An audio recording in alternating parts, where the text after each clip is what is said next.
Hi, everyone. I'm Dr. Cedrick. I want to thank you for being here. I'm the founder of Cedrick Wellness Resources. We offer virtual health and wellness services with one goal. Our mission is really to promote better health. I'm a graduate of Albany College of Pharmacy, the class of 2013, where I obtained my doctorate of pharmacy. I have a passion for wellness. And so I take the medical scientific knowledge that I learned from school and I combined it with nutrition and the benefits that we get from food. And so that's the theme of most of my seminars. Today, I have about 11 different topics that I speak on. Been speaking for about 6, close to 7 years now. And if you wanted to learn a little bit more about me and what we do, sort of services we offer, visit us online at drced.com. That's drced.com. So today we're going to talk a little bit about COVID-19. Now, we're going to look at everything that pertains to COVID-19. So we're going to talk about the symptoms. We're going to talk about risk factors, how it's diagnosed. We're going to talk about the vaccines. And then we're going to pivot and talk about the immune system. And that's really crucial because too much emphasis has been placed on the vaccine. But when you understand how it works, you understand that ultimately it comes down to your immune system. We're going to look at ways to prevent COVID-19, and we're going to conclude and transition into questions.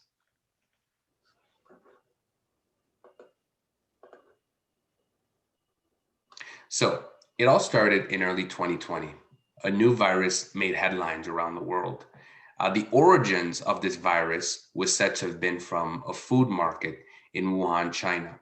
What was interesting about this virus was the speed of transmission in which this virus spread all over the world. Now, of course, we live in a globalized world where it's within reason for one person to leave China and travel to other parts of Asia, and next week travel to Europe, the following week Africa, and the following week Americas.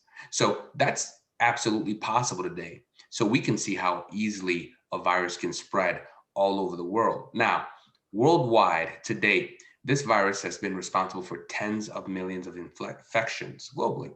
To date, we've had over 117 million infections worldwide, with about 2.6 million deaths, unfortunately.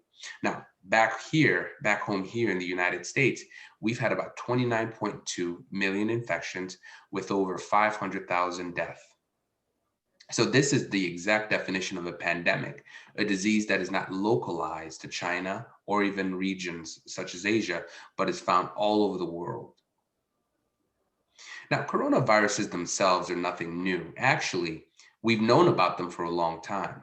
For example, we know that they are zoonotic. Now, what this means is they first develop in animals and then they are transmitted to humans.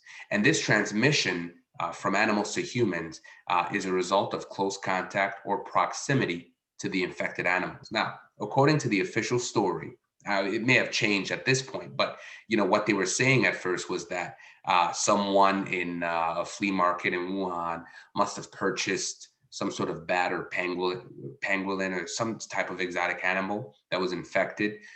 They must have consumed it, and thus the virus went from the animal to the human. Now that's the official story, but I believe that a lot has changed, so just take it at face value. Now, the virus is officially called or named SARS-CoV-2.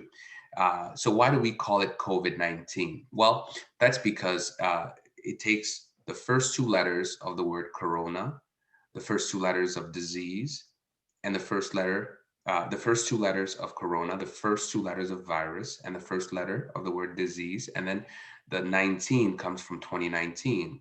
COVID-19 stands for, or the shortened form of coronavirus disease of 2019. Now, Corona is not referring to the Mexican beer, okay? it's actually referring to, the crowns or these little proteins called peplomers. Now, if you look at the image on your right, you see these red things sticking out. Those are what are the proteins sticking out, the peplomers that I'm referring to. Now, this is what helps the virus latch on to cells. Okay, it latches onto cells and it's able to enter the cells. And when it enters the cells, it's able to replicate and produce even more viruses for maximum infection and maximum damage. Now, we also know that this virus spreads by airborne transmission. And this is because COVID-19 itself is a respiratory virus, which means it colonizes and it infects your lungs. Now, of course, as you speak and as you breathe, particles of this virus are coming out and looking to infect new people, new hosts. So we know that the virus transmits from person to person through these respiratory droplets.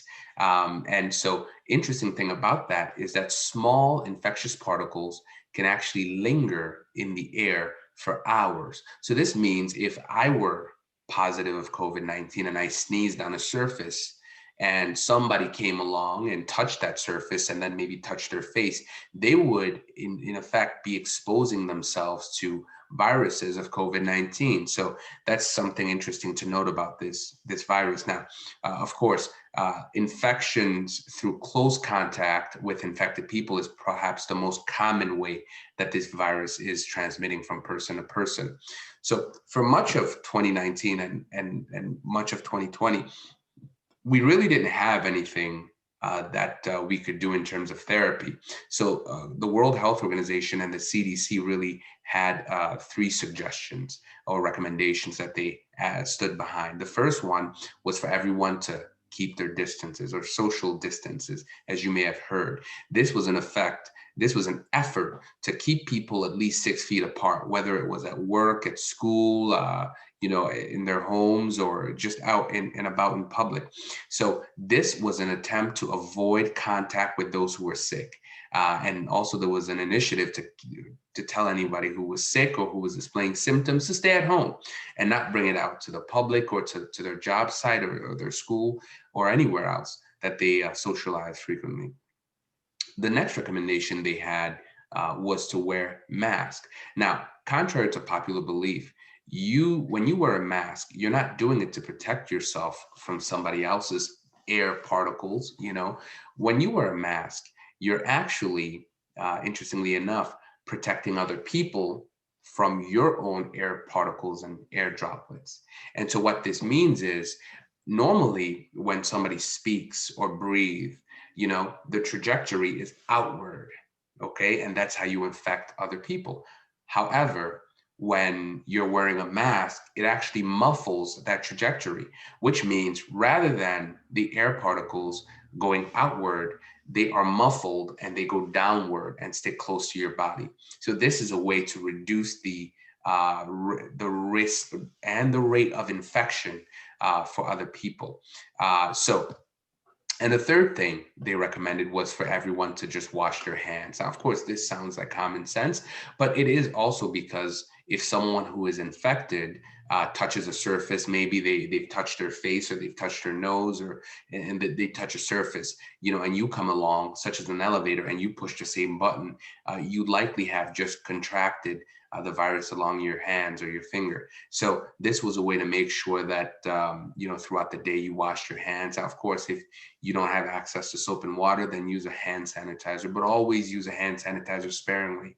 You don't want to overuse them, as the germs on your hands can develop resistance, and that leads to a whole host of other issues.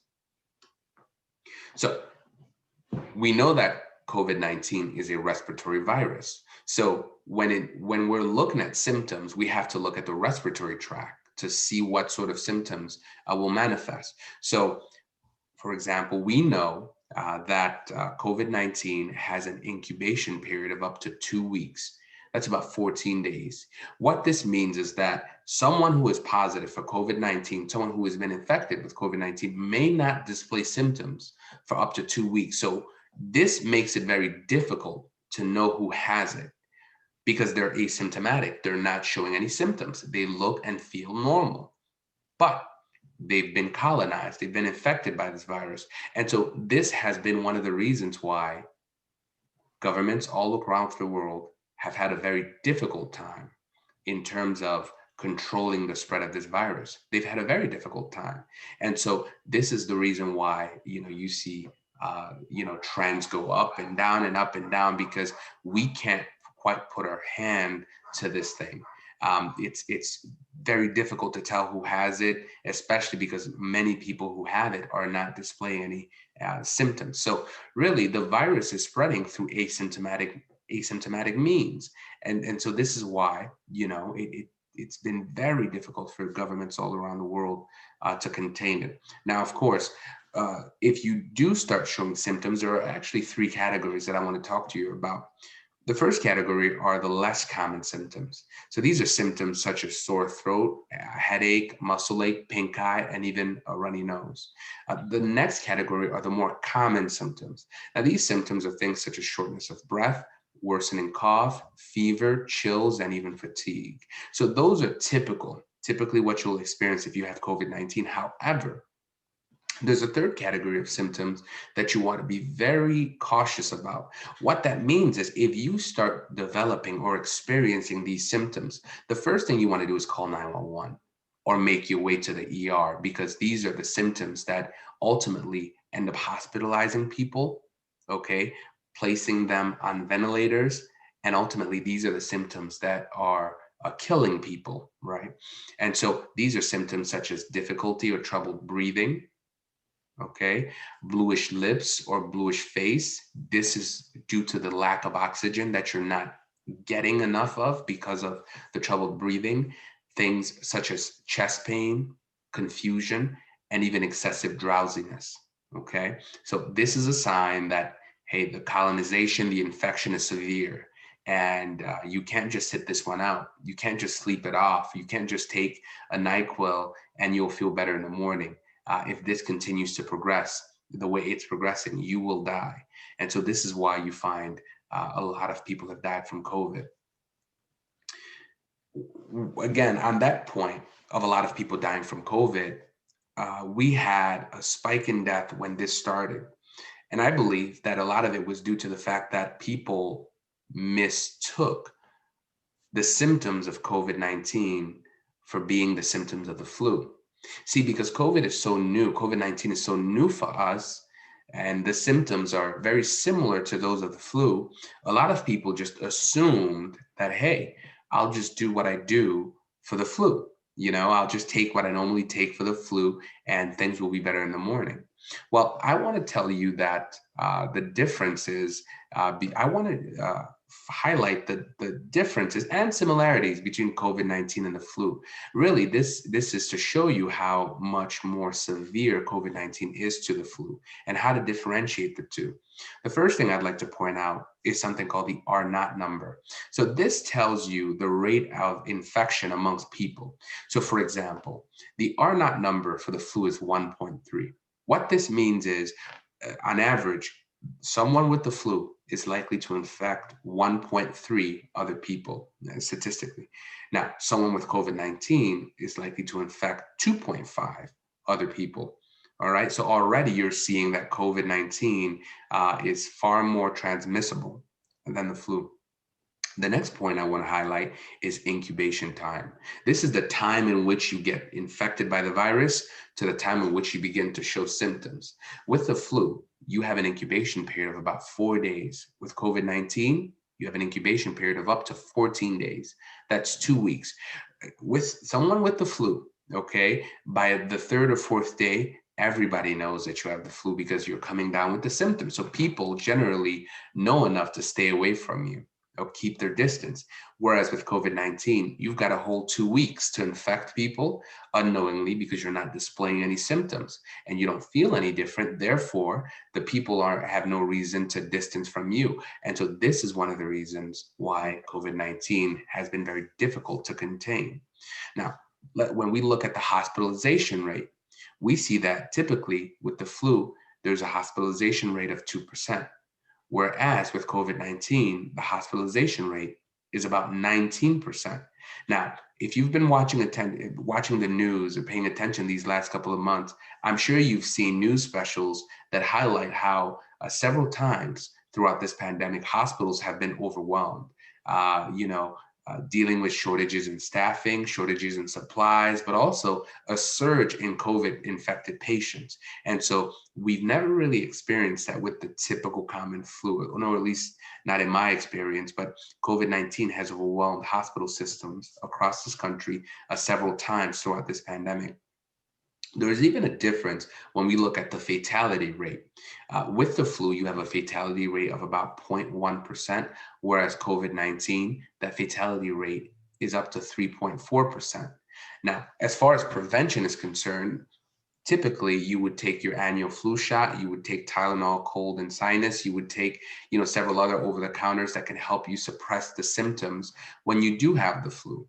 Whereas with COVID-19, again, for much of 2019 and 2020, we really didn't have anything. So the only things we had to rely on was socially distancing, wearing our mask, and washing our hands. It wasn't until the latter part of 2020 that Pfizer and Moderna came up with their mRNA vaccines. But for much of that time, we really didn't have anything to inoculate with. Now, there are similarities. Both of these are respiratory viruses. So of course, they are going to affect the respiratory tract. They're going to be spread through respiratory droplets. This means when you're breathing or you're speaking outward, the gust of air that's coming out is likely going to contain particles of these viruses. So because they are similar in transmission and in the fact that they're both respiratory viruses, they have similar symptoms. And this is fever, fatigue, cough, sore throat, headaches, runny nose, and even body aches. But there are differentiating factors or differential diagnoses that that would tell you that you have COVID-19. The first one is shortness of breath, again, highlighting the severe symptoms that we briefly talked about. Okay, if you're having difficulty breathing, that's a sure tell sign that what you have is COVID-19 and not the flu. Now, many people who have had COVID-19 have reported a loss of smell or a loss of taste. So that's something that's interesting and unique to COVID-19. The flu has not been known or shown to cause a loss of taste and loss of smell. So just pay attention to your ability to breathe, ability to obtain enough oxygen, that, if it's impacted or affected in any way, that should tell you that what you're dealing with is not the flu, but instead it is COVID-19. So who's at risk? That's always something everybody wants to know, right? So first of all, let's take a look. If you are dealing with someone or taking care of somebody who is positive for COVID-19, you're considered to be at high risk. So this means that if you're living with a loved one that is positive, if you're providing care to somebody through your job, maybe that is tested positive. So this affects nurses and doctors and everything. Or if you've been exposed to somebody's saliva or air droplets, and that person happens to be infected, then you would be considered high risk. So that means if that person sat close to you and spoke to you, close range, but later found out they were positive, you would be at risk because you've just been exposed to their air particles containing the virus. Now, of course, in general population, we really have to pay attention to the elderly. They're the ones that are at the greatest risk of for these severe complications. So the elderly, they generally struggle with poorer health, many of whom, I would assume most of whom, have at least some form of chronic disease. So they're not as sturdy as they were when they were younger. So they tend to have a more fragile health and immune system. So the elderly are considered a high-risk population. The other high-risk population are really those with chronic diseases.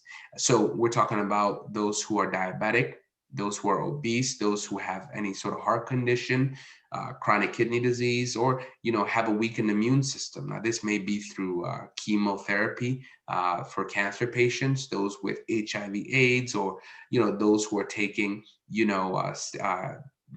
anti-immune suppressant drugs. These guys or these people would be considered high risk. Interestingly enough, the majority of those who have been hospitalized in one study were found to have at least one chronic disease. So there's definitely a correlation or relationship between chronic diseases and weakened immune system and COVID-19 hospitalization.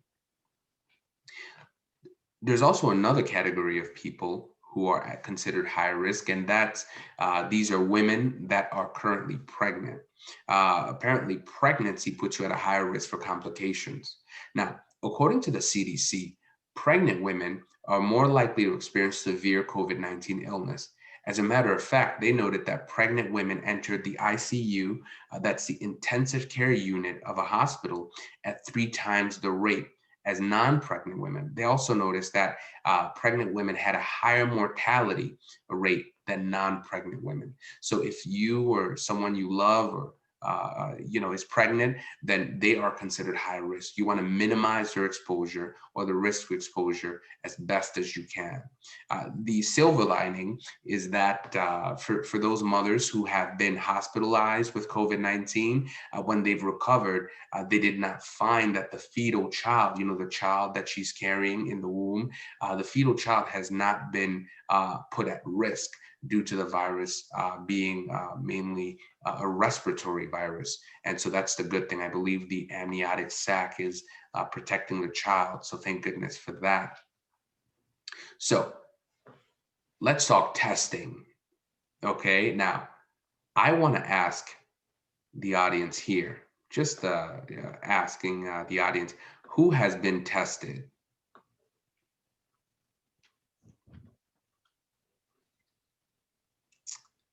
Does anyone care to share who's been tested? I've been tested. I've been tested as well. Excellent, excellent. And Henry's been tested. I have been tested, yes. Excellent. So with regards to testing, if anybody wants to know where they can test, you can always look up the CDC. You can usually your local health department. You have commercial companies that are testing. You have certain pharmacies such as a CVS and a Walgreens with the drive-through testing. You have urgent care centers. You will even have certain community centers that are offering testing. I know that we would fall under commercial companies. We're going from church to church, and we're testing the members and testing the people of that community. So there are, you simply have to Google or search online to find somewhere local near you that is offering testing. Now, in terms of tests, there are 3 tests that are available. There's the molecular PCR test, there's the rapid antigen test, and there's the antibody test. Now, of all 3 of those, my favorite, and I believe the most useful, is the molecular PCR test. What it does is it tells you whether you have an active infection at that point in time. And it's obtained through swabbing of your throat or your nasal or your saliva. Now, the reason I like this test is because it's highly accurate. And depending on the lab, you can get your results, from a day to up to 72 hours. Okay, so that really depends on the lab. The next test is the rapid antigen test. Now, you may have heard of this. This is the one that promises to give you results within an hour. Now, this also detects for an active infection. So it lets you know at that point in time whether you're positive or negative. Now, it's also available through nasal or throat swab. Now, the thing about this is this. When it's positive, it's highly accurate, but when it's negative, it's not very accurate. Okay, so when it tells you that you're positive, you can trust those results. But when it tells you that you're negative, you're not sure because it's not very accurate in the negative realm. That's why they always refer people, hey, just take the PCR test because that seems to be the most accurate test. And the third category of testing are the antibody tests. Now, this test is actually different from the other 2. Here's what I mean by that. This test, unlike the other 2 that tell you whether you have an active infection right there and then, this test will actually tell you whether you've been exposed or whether you've had COVID sometime in the past. Now, remember, COVID-19 has an incubation period of up to 2 weeks. So that means you may have COVID-19 and not know it. And so what this test does is it lets you know whether you've been exposed to the virus over the last couple of months. So if you take an antibody test and it's positive for the antibodies, it doesn't mean you have COVID now. All it means is over the last 2 to 3 months, you were exposed to the virus. That's all it means. Okay, so it's usually done through blood draw or a finger stick. Occasionally, a second test is required for a better accuracy, but you can get results the same day. But yeah, the most useful, in my opinion, is the molecular PCR test. That's actually the one that we offer. Depending on the number of people that show up, we may decide to offer the rapid antigen test at some point. Okay, now, Can I ask a question? 1 second, please. Now, Operation Warp Speed was a government initiative under the Trump administration. And the idea behind this was to accelerate vaccine development, the getting out of COVID tests, the supplies, and as well as the distribution of these vaccines and the COVID supply, the COVID tests and personal protective equipment. So this was a government initiative to essentially remove the red tape to the manufacturing and distribution of COVID-related items. Okay, now I want to tell you how it worked. Normally, in order to develop a vaccine, that process can take up to between 5 to 10 years. Okay, that's a traditional method of developing a vaccine. However, under Operation Warp Speed, they were able to develop vaccines in just a couple of months. So how did they do it? Well, it helps that they removed a lot of the barriers that typically, slow down the process. Now, those barriers are actually helpful because those barriers ensure several things. Number one, they ensure that the vaccines are safe. Number two, they ensure that a lot of people and different ethnic groups and different people have been tested to see that it doesn't cause some sort of reaction on one group of people than others. So the process of developing a vaccine taking 10 years is actually a very good thing. It makes sure that by the time a vaccine is released, the number of side effects has been kept to a minimum, okay? And we can be certain that the results that we obtain under test will be duplicated in the general population. But under Operation Warp Speed, a lot of that was removed. A lot of those barriers were removed. And so due to the urgency of the virus, they sort of rushed things through. In order to combat the pandemic. Now, typically, a traditional vaccine works like this. They'll take that virus, they'll take a weakened form of the virus. So a virus that's not going to prop up and just start taking over, but it's weakened. They'll inject you with it. And so your body has time to develop a response to this virus that is weakened. So the virus is not able to fight as hard as it normally would. And that's typically how a traditional vaccine is developed. And this is a slower and more difficult process because you have to find the right type of protein. You have to weaken the virus enough without killing it. And so all of that takes time. Under the mRNA protocol, the mRNA vaccines, what they do instead, they give you a strand of genetic material or an mRNA, which is essentially a blueprint for a protein. Now, remember earlier, those red things sticking out of the coronavirus, we call them poplomers. Those are the proteins, right? So what the mRNA vaccines are doing is they are taking the genetic code for that protein, they are injecting it into your cells. And what that's going to do is it's going to make your cells themselves start to develop that same protein that the virus has. Okay, now what happens is theoretically your body should identify that protein and develop antibodies to better fight against it. Okay, so that's what seems to be happening. Now, the thing about mRNA, which made them faster, is that they're actually easier to produce, right? They're actually easier to produce. And because of Operation Warp Speed and the fact that they didn't have to test it on hundreds of thousands of people all over the world, they were given the freedom to sort of tested on several thousands of people, and you know, whatever results they obtained, you know, they went with those results. So that's what resulted from Operation Warp Speed. So right now we have three types of vaccines. We have the Pfizer, we have the Moderna, which are both mRNA vaccines, and we have the Johnson and Johnson, which is the adenovirus vaccine. So it's more so like a traditional vaccine than the other two. Okay. Now I want to talk about Pfizer and Moderna first before delving into Johnson and Johnson vaccine. So both Pfizer and Moderna's vaccine require 2 injections. For Pfizer, those injections have to be about 3 weeks or 21 days apart. For Moderna, they have to be about 4 weeks or 28 days apart. The thing about the Pfizer vaccine that has proven difficult for some people to obtain, or certain companies to obtain, is that it requires a special fridge, right? It requires to be frozen at -70°C.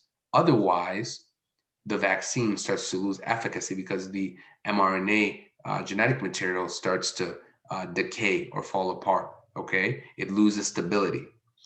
The Moderna vaccine can be kept or stored in a regular fridge, okay? That's 2 to 8 degrees Celsius for up to 30 days. Now, in terms of trial, Pfizer used about 43,538 people.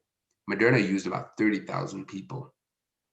Now, going back to the Johnson & Johnson vaccine, it's a viral vector. Okay, so they took a virus and they put that mRNA, that genetic sequence, inside the virus.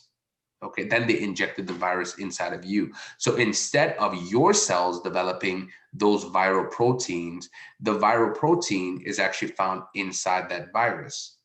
Now it's one injection, so you don't have to take a second dose.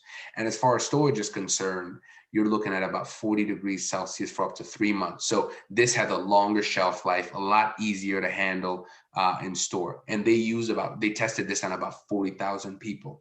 So what did all that testing yield? Well, for Pfizer, it showed that it had a 95% efficacy in terms of reducing severe symptoms. And I want to emphasize severe symptoms. For Moderna, it had a 94.5% efficacy of reducing severe symptoms. And for Johnson & Johnson, had a 66.3% rate of reducing severe symptoms. So those are the efficacy claims in all of those. Now, of course, given that they are vaccines being injected inside of you, there are certain side effects that are common amongst all of them, such as pain, swelling, fever, chills, tiredness, and even headache. But here's the important question, okay? This is the question that we need to ask ourselves. Whether you've gotten both doses of the Pfizer and Moderna, or you've gotten the single dose Johnson & Johnson, the question is, can you still get infected? Yes. That's right. Yes, you can, despite having gotten all of your inoculations. Yes, you can. The other question is, can you still spread COVID-19? Yes. That's right. Like President Obama said, yes, we can, right? Yes, we can. You can still get it. You can still spread it. Remember this, the vaccines are meant to stop you from developing severe symptoms such as difficulty breathing, chest pain, the ones that'll get you hospitalized and ultimately kill you. That's what it does. So is COVID testing, should you still COVID test despite having gotten both doses of the mRNA vaccines or the Johnson & Johnson vaccine? Should you still get COVID testing? Yes. Yes. Yes. Right. Yes. And that's the point that we're trying to emphasize, because from our experience, a lot of the people who've gotten vaccinated assume that they don't need to get tested. That is a mistake. We couldn't yell at them. We just had to, like invite them to the seminar. I mean, that's all we can do, All right. So that's COVID-19. Now I want to talk to you guys about the immune system, because this is the other part that a lot of people aren't thinking about or haven't been told about, unfortunately. So it's important to know that our immune system protects us from viruses, bacteria, toxins, viruses, free radicals, viruses, and parasites and viruses. I hope you took notice that I kept repeating viruses, right? Because that's something the immune system specializes in. Now, the immune system is a lot like the body's military.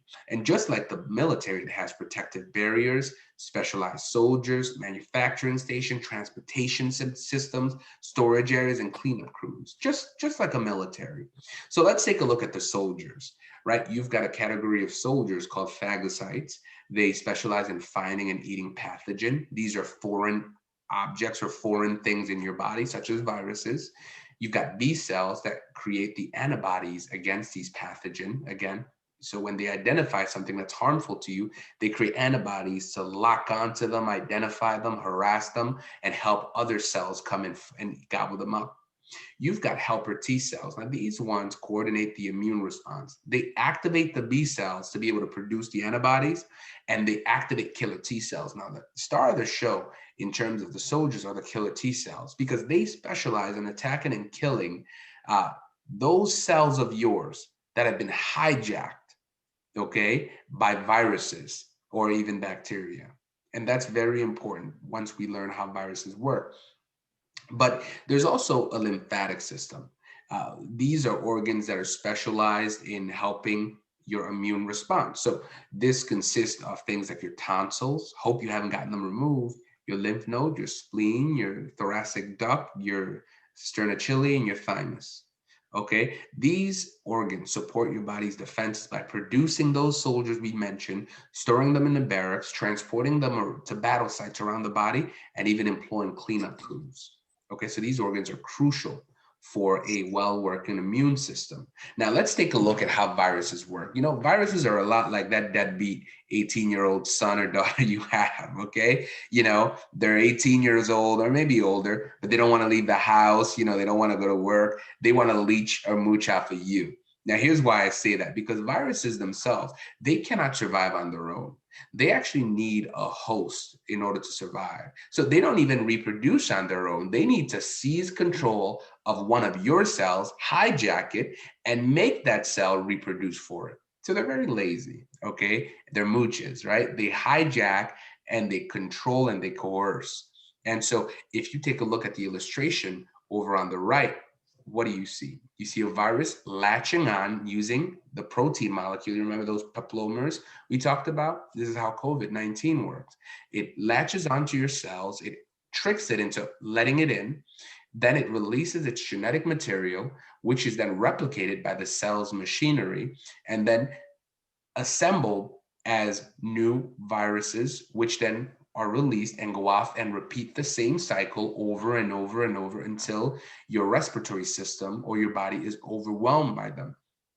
And so this is where those killer T cells come in. You see, the killer T cells are not just looking for viruses.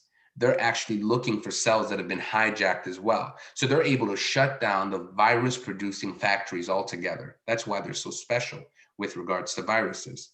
Okay, so these viruses, all they do is they trick your body, trick your cells into propagating new viruses to go ahead and colonize and occupy and hijack other cells. So cells only survive by transmitting into other cells. This is how they survive. So the easier a time a cell has transmitting to other hosts, the more virulent that virus will be. And this is what we find with COVID-19, because if I'm positive and I speak and you're near me and my breath, which is carrying viral particles in there, touches you, they're going to try to colonize your cells as well. So we know about COVID-19, we know about the vaccines, and we know about how cells or how viruses hijack our body. So what can we do about it? Well, prevention is the best medicine, okay? So a strong immune system is key. I hope you've understood, okay? I did not emphasize the vaccine as the end-all be-all solution. I am emphasizing a strong immune system, because even the way a vaccine works is by giving your immune system practice, by allowing your immune system to get exposed to a weakened form of a virus, or even by allowing your immune system to be exposed to that mRNA, which produces the protein of the COVID-19. Okay, it's actually giving your immune system a practice test or a practice run. at COVID-19, right? So it's working to help strengthen your immune system, believe it or not. And so what are some other ways we can improve the immune system? Well, how about sleeping? Sleep strengthens your immune system. If you're an adult, it's recommended that you get at least 7 hours. For teenagers, 8 to 10. Children, up to 14. You can also eat more plant-based foods. Whole plant-based foods contain antioxidants, vitamins, vitamin C, fiber, all of which lower your susceptibility to illness. You can also incorporate fats into your diet, things such as expeller pressed oils. You know, expeller pressed is the way they are processed. Okay, they often cause less damage to your arteries when you consume them. You can take omega-3s, essential fatty acids. These things are highly anti-inflammatory. Okay, and if you're eating too much oil, then you lead to chronic you're introducing excessive inflammation into your system, and excessive or chronic inflammation can actually suppress your immune system. You can eat fermented foods, or if you don't like the taste, take a probiotic. Okay, you have to understand gut health and immunity are interconnected. Okay, so fermented foods are things like sauerkraut. I think there's kombucha. So even some yogurts come with probiotics. These things can actually boost your immune system. Another thing you can do is to lower or reduce the amount of added sugar you consume. Added sugar actually contributes to chronic disease. And so the less sugar you're able to obtain, okay, the better your immune system will be, okay? Less sugar intake lowers the amount of inflammation or damage that your body has to bear. You can exercise. Moderate exercise has been shown to reduce inflammation and produce the healthy turnover of cells. What that means is when it comes to your immune cells, the old cells can die peacefully and new younger cells can replace them. And so you can still have a stronger immune system. You should stay hydrated, okay? Dehydration does more than just make you thirsty, okay? It actually reduces your body's overall function. And so this just increases your risk, your susceptibility to illness. Hydration is wonderful. It can also help your body get rid of toxins, okay? And the next thing you should do is reduce your stress levels. Some stress is good. Yeah, I get it. But what we're talking about is chronic stress, being stressed at work, being stressed at home, being stressed here, being stressed there. Find a way to reduce that stress. Some people have success with prayer, okay, meditating, exercising, joyful practices. Those things can keep your immune system functioning properly. Now, I briefly want to delve into the role of food, or the impact of food on our immune system, because this is crucial. So one thing we have to understand is that our soil, where our food is grown, has actually become depleted over the years, right? And this is because we have crops and livestock. They actually, an erosion actually depletes the amount of nutrients in the soil. So that means the amount of nutrients in our soil is less and less over the years, okay? This is also due to modern intensive agricultural farming methods, okay? You're supposed to, actually in the Bible it says you're supposed to let the soil rest. Right after a certain number of years, you're supposed to let it rest, okay? And then go on somewhere else and farm. But of course, today we don't always do that, right? We just farm and farm and farm and farm and farm, not allowing that soil to rest. And so it kind of, what it does is it ensures that the yield that is produced does not contain the same amount of nutrients as the previous yield. So for example, a stalk of broccoli maybe in the 90s had 500 milligrams of calcium. Well, that same stalk of broccoli today has about 200 milligrams of calcium, for example. Therefore, you would have to eat 2.5 stalks of broccoli in order to get the same amount of nutrients that you once got in the 90s.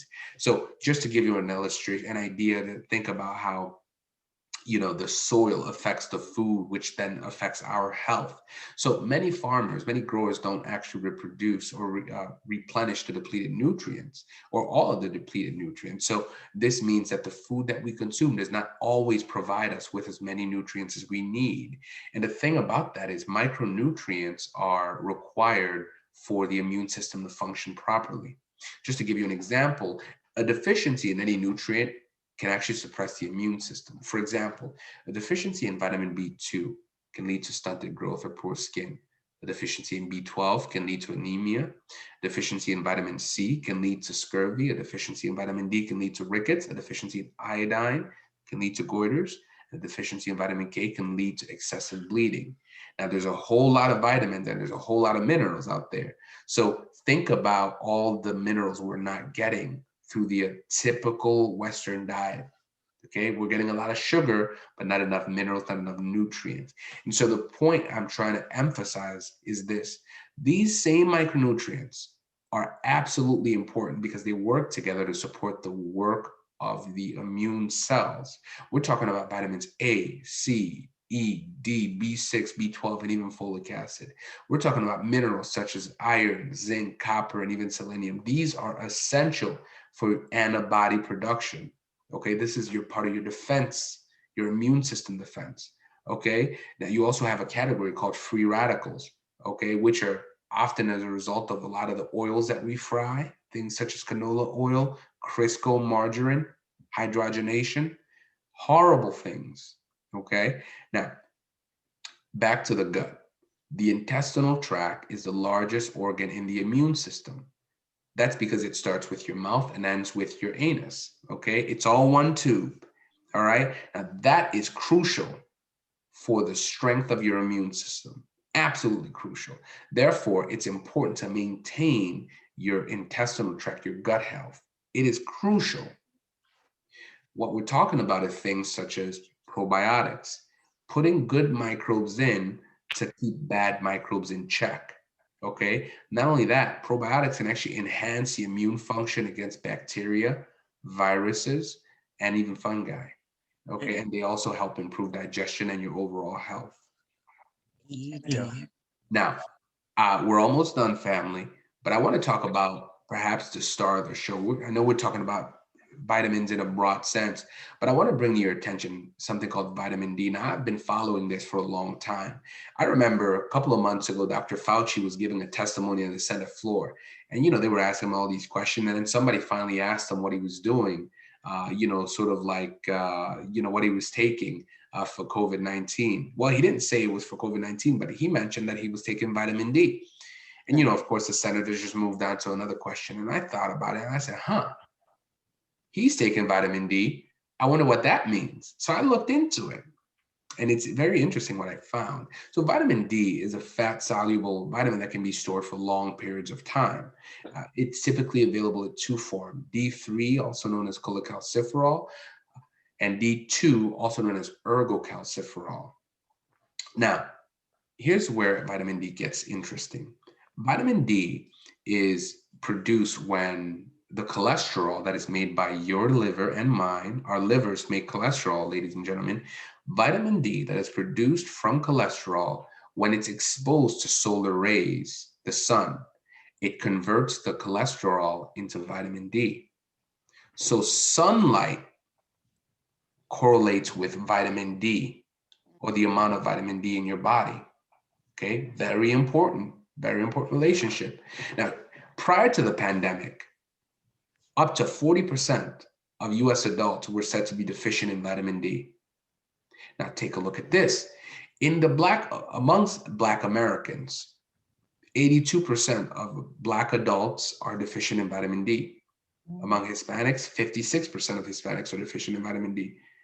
And amongst Caucasian Americans, 35% of them are deficient in vitamin D. Now that's before the pandemic. That's when everybody would go out and, walk around the sun and everything. That's what the statistics were. What do you think they are today? I would assume they're worse because people haven't been going outside like they should. Okay, now let's take a look at the functions of vitamin D. Now, of course, if you've watched any TV over the last 10, 20 years, milk helps strong bones, right? And it really does this by helping absorb calcium better, and which ultimately strengthens your bones, right? But did you know vitamin D also can help activate certain genes? This has a role in cancer. It actually plays a role in reducing your risk of cancer, ladies and gentlemen. Interesting. Now, vitamin D also helps reduce depression. It helps reduce your risk of type 1 diabetes and even cancer. And this is where I want to focus. Did you know that vitamin D has been shown to fight and kill respiratory viruses? That's right. Vitamin D has been shown to fight and kill respiratory viruses. Really cool. Okay, so it helps with respiratory infections. Mhm. Now, of course, if you look at the image over to the right, you see a whole host of things that vitamin D offers us in terms of service. Mm. Okay, but of course, because of this topic is focused on COVID-19 and we're talking about respiratory diseases or respiratory infections of viruses, we now have a relationship between vitamin D and COVID-19. Now, am I saying vitamin D will prevent COVID-19? No, but I am saying that it helps to fight it. When you're in a war, you don't say no to troops. Mm. Do you understand? And what have we done over the last year and a half? We stayed away from outside. Mhm. We stayed away from sunlight. Mhm. And we are not eating all that well because our soil is deficient. Mm. Mhm. Do you see how all of these things are coming together? And even when you look at those who are dying the most, proportionally, you look at African Americans Mhm. and you look at the elderly. Now, what do those two have in common? Low levels of Vitamin D. vitamin D. Now, what that simply means is that if they had higher levels of vitamin D, their immune system would have functioned a little bit better. They would have resisted a little bit better. Do you understand? Right. So Mhm. vitamin D should be an integral part of your immune system, especially in the era of COVID. Okay. All of those other things, eating well, sleeping, and everything, are just as important, but don't forget to check your vitamin D levels. Right. Now, of course, it can be found in foods such as salmon, eggs, and products such as milk and other juices. If you want to obtain it for free, you can go outside and sunbathe, right? Stand in the sun and get all of that vitamin D. Now, of course, you can also supplement your diet, which is what I do, which is what I advocate, especially if you live in the Northeast, because even if you are going out, to sunbathe and everything, we only have sun for 6 months out of the year. Right. In Texas, it's cold out there. So Mhm. unless you're eating the perfect diet, I would supplement. Now, of course, if you are going to supplement, if you're between the ages of 1 and 70, they recommend taking 600 IUs. That stands for international units a day. If you're over 70, take 800 IUs a day. And if you're under 1 year old, you're taking about 400 IUs a day. But vitamin D is crucial, ladies and gentlemen. As a matter of fact, there are studies that have shown, one study showed that 80% of I forgot the exact sample size, but they had hundreds of people who were hospitalized with COVID-19, and they found that over 80% of them were deficient in vitamin D. It is linked, Yeah. okay, to a strong or weak immune system. That's what vitamin D does. So just to summarize, family, thank you so much for putting up with me and sitting through this. But just to summarize, according to the CDC, you want to social distance. Okay, you want to wash your hands when you can, sanitize, but don't abuse the hand sanitizers, and you want to wear a face mask. Symptoms, keep in mind, you have to understand that COVID-19 is a respiratory disease. It's a respiratory virus. Therefore, you want to look for respiratory symptoms, okay? Things such as fevers and chills, okay? But of course, it can be misconstrued to be the symptoms of the flu. Therefore, you want to look for symptoms such as difficulty breathing, confusion, okay? A loss of smell or loss of taste. Now, be extra careful if you find yourself as an at-risk group. We're talking about those who are elderly, those who are chronic, who have chronic diseases, minorities, especially melanated people, right? Melanin plays a role in why African Americans have a higher deficiency in vitamin D. You want to get tested often. Even if you've taken the vaccine, you want to get tested as often as you can, okay? Because remember, whether you've taken the Pfizer, the Moderna, or the Johnson & Johnson vaccine, you can still catch the virus and you can still spread the virus. So this is for everyone, whether you've been vaccinated or not. What you want to do is you want to focus on improving your immune system through those 8 steps that we addressed. You want to consider lifestyle changes for the better. So that means if you're consuming a lot of sweets and sugars, cut back on that. Okay, add more fruits and vegetables into your diet. I know we say it all the time, but now there's a virus that's actually out there killing us if we don't, okay, if we don't boost our immune system.